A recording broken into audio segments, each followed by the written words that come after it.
शुद्ध चित्त होकर कुछ काल पर्यंत स्वप्न फल की प्रतीक्षा करने लगे। जो स्वप्न उनको हुआ था उसकी प्रतीक्षा करने लगे।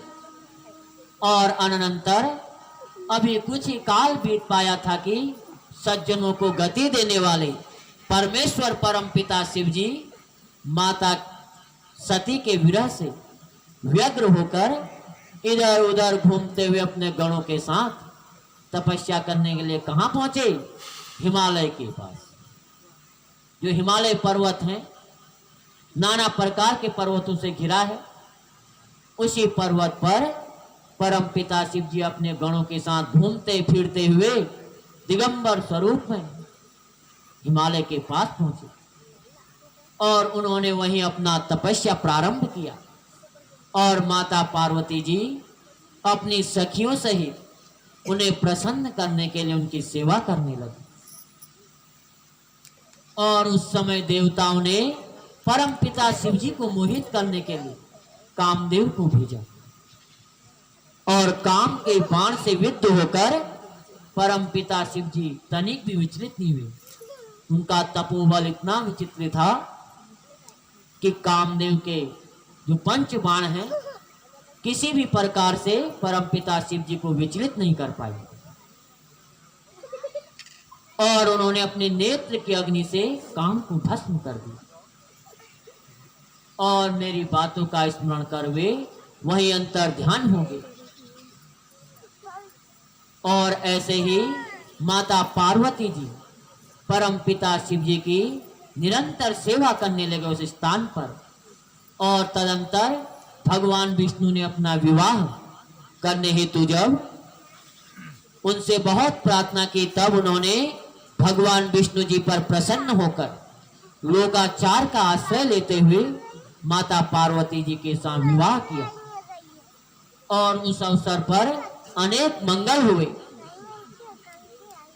और हे तात, इस प्रकार संक्षेप में परमपिता शिव जी का अत्यंत उत्कृष्ट चरित्र मैंने तुमसे कहा। तो जो आगे की कथा है कल उसका श्रवण करेंगे। जो भूम देवता की जो उत्पत्ति है, माता पार्वती जी की जो तपस्या है, और भूम देवता की उत्पत्ति कैसे हुई, उनके माता पिता कौन है, इनका मंगल गान कल होगा। और कल से यहाँ पर मूर्तियों की अंग पूजन होना है। तो अब देखते हैं किसके जीवन में परमपिता शिव जी मंगल करने जा रहे हैं, क्योंकि 2 दिन अंगों का पूजन होगा। वह पूजन रहस्यमयी होता है, इसलिए इस पीठ से हम किसी भी प्रकार से उस पूजन का व्याख्यान नहीं करेंगे।